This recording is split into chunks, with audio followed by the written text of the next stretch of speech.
Hola, muy buenas, un saludo fraterno a todos los compañeros del Sindicato Único de Trabajadores del Colegio de Estudios Científicos y Tecnológicos del Estado de Michoacán.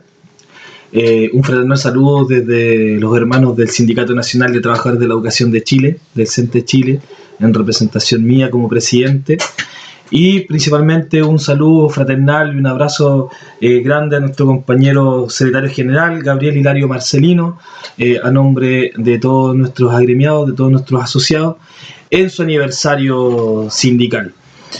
Hoy día, a solicitud de vuestro secretario general, queremos compartir un poco de lo que está pasando en Chile, en nuestro país.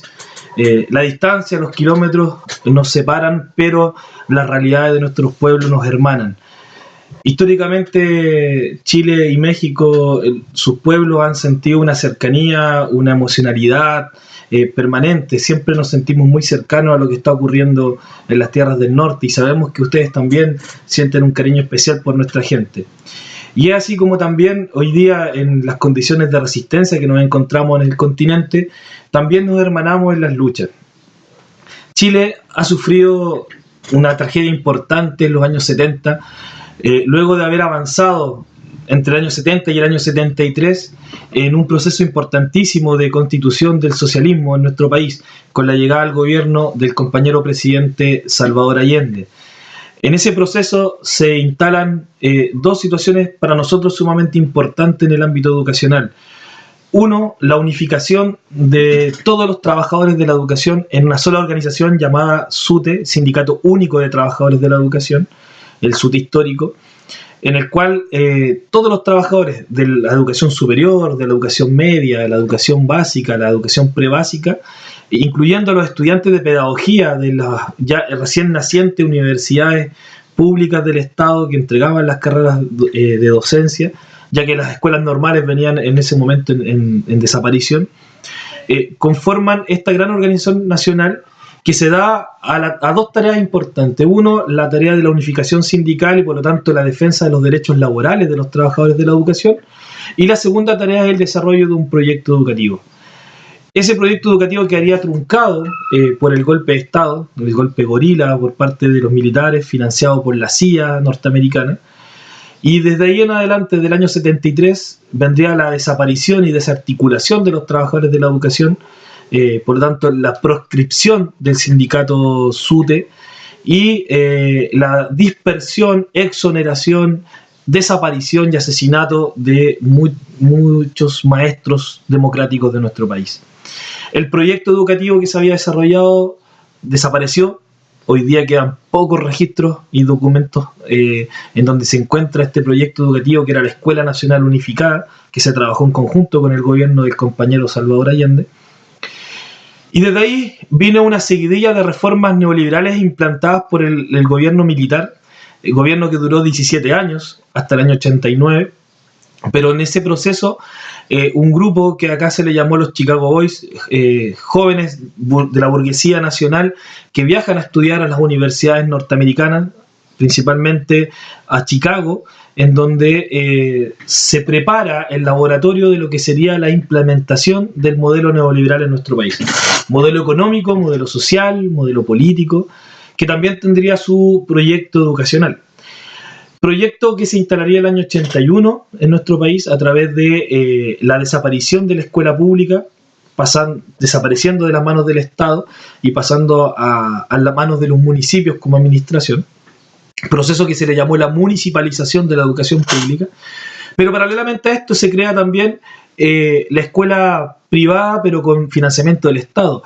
Hecho único en el mundo hasta ese momento, en donde existía una educación privada, como en la mayoría de Latinoamérica y el resto del mundo, que no superaba el 7%, pero se crea este otro espacio educacional que sería la escuela particular subvencionada, que son establecimientos que son administrados por privados, igual que la escuela privada en cualquier parte del mundo, pero su financiamiento es con dineros del Estado, pero con la libertad de que el empresario educacional pueda hacer y deshacer como le dé la gana, bajo sus intereses.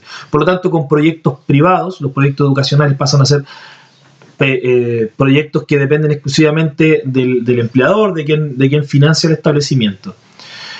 Ese proceso va de la mano con los cambios constitucionales que por supuesto implementan el modelo neoliberal, el modelo económico, y se van creando distintos reglamentos para fortalecer este proceso de neoliberalización de la educación, donde se precarizan las condiciones laborales de los trabajadores de la educación.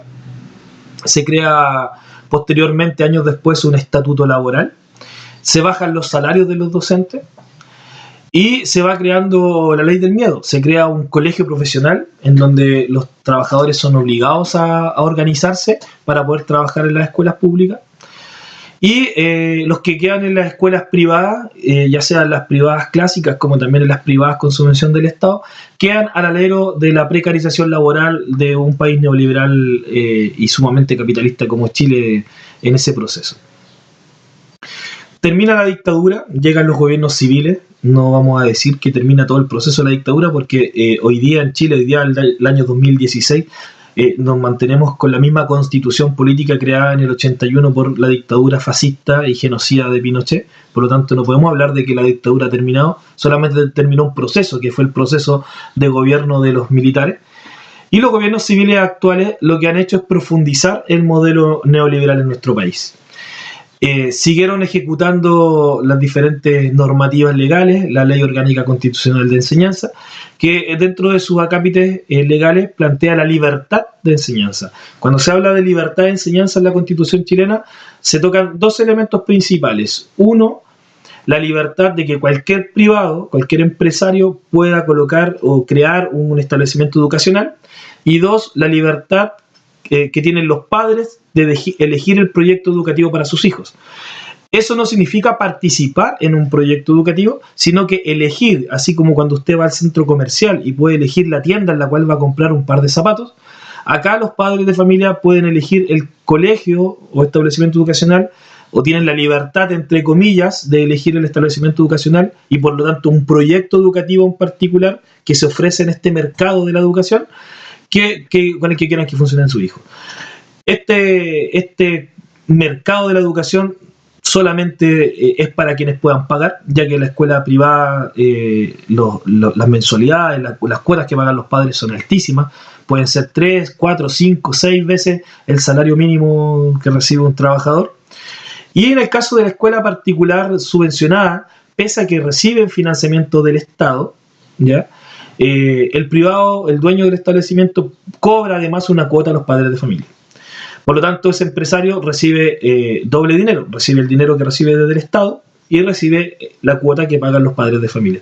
Por lo tanto, este modelo educacional solamente es para quienes lo puedan pagar. Pasa a ser, tal como en el centro comercial, solamente aquel que pueda acceder a los productos, a los valores que el mercado impone, porque el Estado no lo regula, podrán acceder a esos modelos educativos.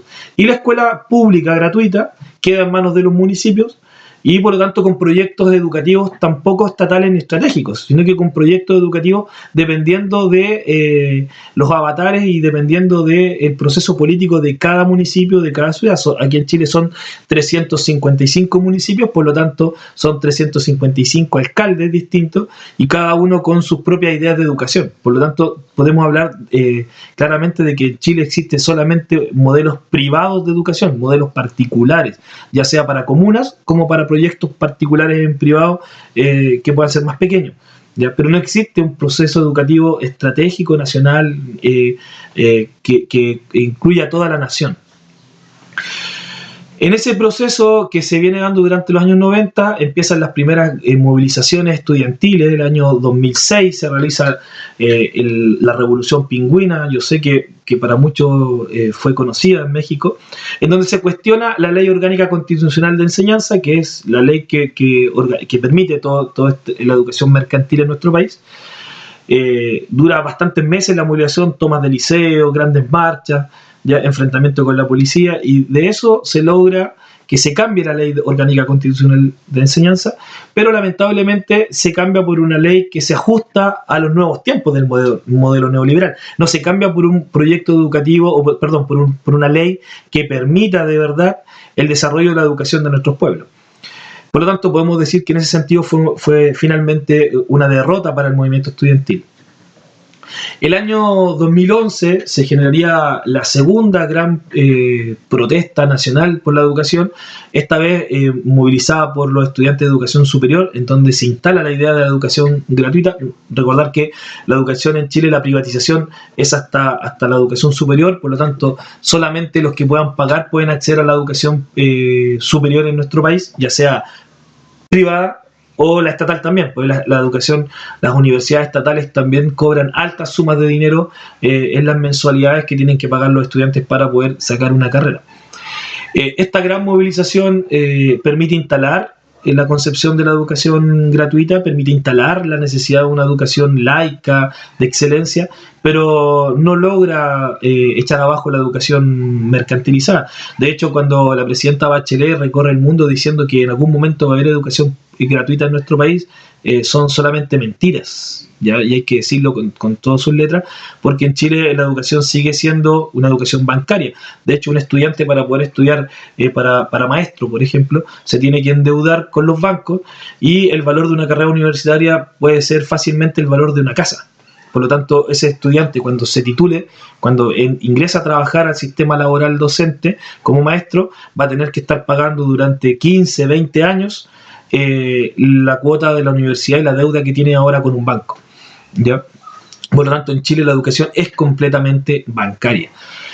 La educación pública en nuestro país hoy día está reducida a apenas un 36,6%, esa es la realidad, todos los demás están en manos de privados. Y este año 2016, bueno, desde el 2015 en adelante, la presidenta Bachelet en su segundo gobierno ha planteado 4 ejes principales de este nuevo periodo, que según ella son los 4 ejes estratégicos de su gobierno y que tienen que ver con educación. Uno, una reforma a la educación superior, en donde nuevamente no se instala la educación gratuita, sino que solamente se crean becas para los estudiantes más pobres, ¿ya? Por lo tanto, sigue siendo una mentira la educación gratuita. 2, la desmunicipalización de la educación, o sea, un anhelo del movimiento social chileno, que es que las escuelas salgan de los municipios, porque nuestra idea es que vuelvan al Estado, donde siempre debiesen estar. Pero esta desmunicipalización también es mentirosa, porque las escuelas no vuelven al Estado, sino que se va a crear una nueva institución que va a ser público-privada, por lo tanto va a permitir que se siga ocupando fondos públicos, pero que la administración siga quedando en manos de privados. Por lo tanto, la desmunicipalización no es estatización, sino que es otra forma de privatizar la escuela pública.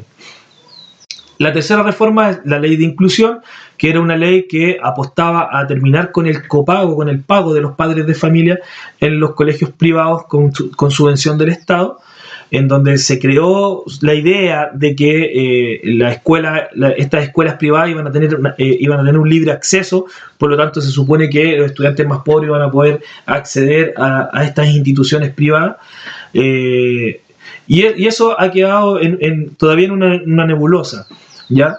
¿Qué es lo que ha significado esta ley de inclusión? Esta ley que dice fin al copago, al fin al pago de los padres de familia. En particular, se supone que el Estado, que entregaba una subvención a estos empresarios de la educación, y la otra parte la cobraban los empresarios a los padres de familia. Bueno, con esta ley, el padre de familia ya no va a pagar la cuota, pero la va a pagar el Estado, pero una cuota mucho más alta. Por lo tanto, este empresario de la educación ahora va a recibir una doble financiación por parte del Estado, ¿ya?, para poder seguir funcionando como empresa privada. ¿Qué significa esto? Que al haber mucho más dinero del Estado a la escuela privada, vamos a tener un desvío de la matrícula pública al mundo privado. Porque también en Chile el neoliberalismo, que está instalado hace ya 40 años, le ha creado la conciencia de muchos padres de familia la idea de que una escuela privada es mucho mejor que la escuela pública. Ya estas escuelas que parecen mall, que parecen centro comercial, de grandes ventanales, que tienen una infraestructura bastante grande, bastante enorme, los hacen parecer que son una mejor oferta educacional que lo que es la escuela pública, la cual prácticamente no recibe financiamiento. Los que trabajamos en la escuela pública sabemos que cada vez que se rompe un vidrio cuestan meses para que se pueda arreglar cualquier desperfecto, se pueda cambiar un vidrio, se pueda mejorar el inmobiliario dentro de la sala, a diferencia de la escuela privada, que maneja los recursos de manera particular, de manera gerencial, y por lo tanto pueden generar mejoras visuales al menos, ya dentro de la infraestructura, que no significa que entreguen un mejor nivel de educación. En esa lógica, nosotros creemos que en la aplicación máxima de la ley de inclusión, que recién se aprobó el año 2015, va a significar que la matrícula pública disminuya del 36,6% actual a cercano a un 20%. O sea, podemos hablar de que cuando esta ley esté en plena ejecución, vamos a tener una educación chilena totalmente privatizada. Y bueno, la última reforma dentro de estos cuatro ejes que plantea la presidenta Bachelet es la ley de carrera profesional docente, que el mismo Estado planteó la lógica del encasillamiento docente, que tiene que ver con las lógicas de control del magisterio, en donde se nos dice que ahora nuestros salarios ya no van a depender de las negociaciones que pueda tener el sector público o los sectores privados a través de sus sindicatos con los empresarios de la educación o con el Estado en el caso de las públicas, sino que ahora exclusivamente nuestros salarios van a depender de la evaluación docente. Recordarles que nosotros hace ya más de 10 años que tenemos instalada la evaluación docente como una forma punitiva de medición de la calidad del maestro. En Chile desde la dictadura se creó la falsa idea socialmente de que los problemas de la educación son problemas del profesor, o sea, que son los maestros los malos y no es el sistema educacional el malo. Por lo tanto, se crean estas pruebas estandarizadas que miden no lo que hacemos diariamente en el aula, sino que miden en base a los manuales que el modelo chileno ha creado para que reproduzcamos como profesores. Acá nosotros no podemos hablar de que podemos ejercer la pedagogía crítica, ni podemos trabajar los contenidos como nosotros consideramos que sea correcto dentro del aula, sino que tenemos manuales sumamente institucionalizados, sumamente rígidos, para poder desarrollar dentro del aula. El currículum nacional es un currículum mínimo obligatorio, ¿ya? Y tenemos varias pruebas que miden la forma y la calidad y la cantidad principalmente de estos contenidos que los estemos desarrollando en el aula. No solamente tenemos la evaluación docente, sino que además tenemos pruebas estandarizadas que se les toman a los niños, ¿ya? Que es la prueba CIMSE, que es una prueba, como les decía, estandarizada, que se aplica en las zonas rurales como en las zonas urbanas, sin mediar diferencia, y que se toma en segundo grado de primaria, en cuarto, en sexto de primaria, en octavo de primaria, luego en la enseñanza media, en segundo medio, y finalmente en cuarto medio, que es el término de la educación obligatoria. Existe una prueba de selección universitaria, o sea, quienes pueden o no pueden ingresar a la universidad según estas pruebas estandarizadas de conocimiento. Por lo tanto, en base a esas pruebas estandarizadas que no reflejan la realidad de nuestros estudiantes y la realidad de los territorios en donde nosotros nos toca trabajar, se mide la calidad de la educación en Chile y por lo tanto se mide de una u otra forma la calidad de la entrega de contenidos que nosotros hacemos, ¿ya? O sea, en Chile nos exigen hacer reproductores del modelo neoliberal en educación. De lo contrario, las escuelas son intervenidas, pueden ser cerradas, ¿ya? Como los docentes también despedidos. En el caso de la evaluación docente es similar. Lo que nos piden es desarrollar una matriz, una planificación que contemple una cantidad de horas en particular. Luego nos piden material con el que podamos desarrollar, nos piden filmar una clase y una autoevaluación y una evaluación hecha por un tercero, que todas las evaluaciones tienen que ver con cómo nosotros aplicamos el manual que se nos entrega, el manual docente. Ya ese manual es el marco para la buena enseñanza, ese es el nombre que tiene este manual, y que en el fondo es un manual neoliberal de cómo desarrollar los contenidos mínimos obligatorios por parte del Estado de Chile. Hoy día, hasta hoy día, la evaluación docente lo que hacía era marcarnos categorías, ya muy similar a la propuesta que está intentando hacer el gobierno de Enrique Peña Nieto con los maestros mexicanos. Esto de decir quiénes están en un nivel alto y en los niveles más bajos que pueden ser despedidos o que tienen que ser intervenidos por el mismo Estado. Pero con la nueva carrera profesional docente se crea un sistema de encasillamiento en el cual ya no solamente tú quedas en una categoría o en una casilla, como en este caso es el nombre que se asumió esta lógica, sino que además nuestro salario va a depender exclusivamente del resultado de esa evaluación. Si yo quedo mal evaluado, voy a ser intervenido por el Estado, ¿ya? Y puedo perder mi licencia de trabajar, puedo quedar fuera de la educación pública. Si yo quedo dentro de los niveles medios, voy a tener un salario mediocre. Y si quedo dentro de los niveles más altos de la evaluación, avanzado, experto 1, experto 2, puedo llegar a salarios los cuales han sido las lógicas de las reivindicaciones permanentes del magisterio, un salario mucho más digno y cercano a lo que gana cualquier profesional público, ya que los profesores aquí en Chile somos los profesionales más mal pagados del servicio público y los profesionales más mal pagados del sistema privado. Ya, por lo tanto, el ser docente no es absolutamente ninguna garantía de mejora de condiciones de vida, por ejemplo. Bueno, con este encasillamiento lo que pretenden es empeorar las condiciones de los docentes, ya que además por la misma ley no permite, que aunque nos fuera bien en la evaluación estandarizada, aunque rindiéramos muy bien esos exámenes, no permite que todos lleguemos a los niveles más altos, los que van a tener los mejores salarios. Por lo tanto, genera además una lógica de competencia entre los mismos docentes, porque para poder llegar a los niveles más altos yo tengo que ganarle en el resultado a mis compañeros con los que yo trabajo cotidianamente.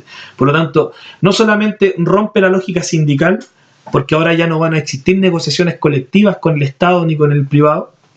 Ya el sindicato en ese sentido va a perder toda fuerza de negociación, porque el salario va a estar mediado exclusivamente por la evaluación estandarizada personal, por cómo yo me desarrolle en esta evaluación, y además voy a tener que competir con mi compañero, con mi colega, con el maestro del salón de al lado, para poder tener mejor resultado que él, para poder acceder a los tramos superiores que me permitan tener un salario mucho más alto. Por lo tanto, estos 4 pilares que ha presentado la presidenta Bachelet, nosotros los hemos llamado ajustes neoliberales, ¿ya? Porque no es algo nuevo, sino que vienen a profundizar la lógica neoliberal de la educación en Chile, viene a profundizar la precarización laboral de los maestros de nuestro país, viene a profundizar la lógica mercantil y bancaria de la escuela privada, de la escuela manejada por empresarios de la educación, y por lo tanto a desarticular la organización docente. Estas reformas no consideran mejoras en el currículum, sino por el contrario, consideran además hoy día una nueva intentona de eliminar asignaturas, ¿ya? En estos momentos se ha abierto un debate que va a estar formalmente en discusión el próximo año 2017, en donde pretenden eliminar asignaturas como filosofía, pretenden fusionar las ramas de las ciencias, o sea, historia y ciencias sociales, física, química y biología, pretenden fusionarlas todas en una sola asignatura llamada ciencia, lo cual para nosotros lo consideramos sumamente antipedagógico.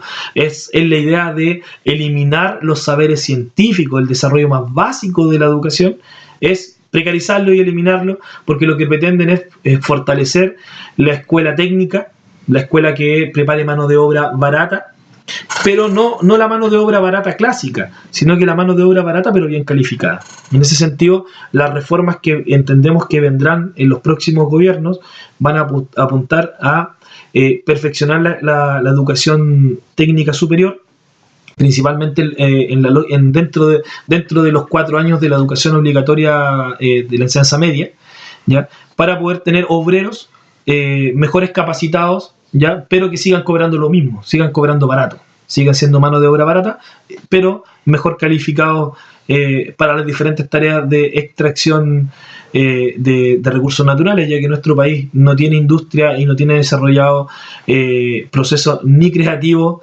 ni procesos productivos importantes. Simplemente es un país que sigue siendo extractivista de materias primas para entregárselas a los países del primer mundo. En ese sentido, seguimos insistiendo en que además el currículum nacional, así como ha sido toda la historia de nuestro país, sigue siendo intervenido por los países que manejan la economía del continente. Sigue intervenido por los países capitalistas, sigue intervenido desde Europa y desde Estados Unidos, porque en el fondo esos países lo que pretenden no es tener pueblos conscientes, no es tener estudiantes que puedan desarrollar, que puedan crear, que puedan avanzar en la construcción de un mundo distinto, sino por el contrario lo que necesitan es estudiantes que netamente sean reproductores del modelo neoliberal imperante. Entendemos que muchos de estos elementos en México ya se están implementando, otros que se van a empezar a implementar de distintas formas, pero el modelo, la mano neoliberal en la educación, creemos que es la misma. Hay un molde ya que se está copiando, que se está utilizando en diferentes partes, y no solamente en Latinoamérica, sino que también se está exportando a otros países. Y por lo tanto entendemos que la lucha que nosotros hemos dado, que durante muchos años fue en dictadura, fue enfrentando a la dictadura más criminal y genocida del continente. Hoy día en estos gobiernos civiles todavía nos encontramos con mucho miedo por parte del magisterio para poder enfrentar estas reformas neoliberales. Y en la lucha que han venido dando en México, sobre todo la Coordinadora Nacional de Trabajadores de la Educación Mexicana, para nosotros es también un avance, una mirada esperanzadora de que se puede enfrentar los procesos de avanzada neoliberal en nuestro continente. Porque lo que está pasando en Chile, está pasando en México, pero también está pasando en Argentina, también va a pasar en Perú, está pasando en Colombia, y se va a seguir reproduciendo por los distintos países de nuestro continente. Por lo tanto, las resistencias ya no pueden ser nacionales, ya no pueden ser territoriales. Hoy día las resistencias parten desde nuestra escuela, pero se tienen que extender por todo el continente. Nosotros hoy día, como Sindicato Nacional de Trabajadoras y Trabajadores de la Educación de Chile, llamamos a todos los hermanos al Magisterio Continental a organizarnos, a avanzar en los procesos de resistencia, a compartir experiencias, a apoyarnos en los procesos de resistencia, a solidarizar con cada organización de cada país que esté enfrentando el modelo neoliberal, pero también a avanzar en una propuesta, en un proyecto de educación alternativo, en un proyecto de educación continental que permita no solamente resistir a la avanzada neoliberal, sino que además avanzar en un proyecto desarrollado por nuestros pueblos, desde nosotros mismos, desde los trabajadores y trabajadoras de la educación, que nos permita ir creando y desarrollando un mundo distinto. Desde el aula, desde la escuela, desde el liceo, desde los distintos espacios educacionales, podamos construir un proyecto educativo alternativo que nos permita dar la vuelta en la historia y que Latinoamérica empiece a avanzar y salir del hoyo y de la etapa de resistencia que nos han tenido sumidos durante más de 500 años. Hermanos mexicanos, compañeros que hoy día se encuentran celebrando el aniversario de su sindicato, de su organización de trabajadoras y trabajadores, tengan la confianza desde que del sur del continente, desde Chile, estaremos pendientes de las luchas que ustedes estén dando en el norte, y sabemos que ustedes también estarán solidarizando con las avanzadas que podamos tener nosotros desde el sur, porque es fundamental, es imperioso que logremos unificar nuestras luchas a nivel de todo el continente, de todo el magisterio democrático de nuestra América morena. Un saludo fraternal a su secretario general, a todos los compañeros que hoy día se encuentran reunidos celebrando este aniversario sindical, que es sumamente importante seguir fortaleciendo la organización de los trabajadores, y tengan en cuenta que hoy día nuestra etapa de resistencia tiene que seguir construyendo frutos para poder decir a nuestras familias, a nuestros hijos, que la dignidad en algún momento se va a hacer costumbre. Porque esa frase que nació desde una movilización acá en el sur del continente, hoy día está tomando fuerza por todo el territorio. Así que tengan ustedes un abrazo fraterno desde Chile y seguimos unidos en la lucha, unidos y organizados hasta que la dignidad se transforme en costumbre.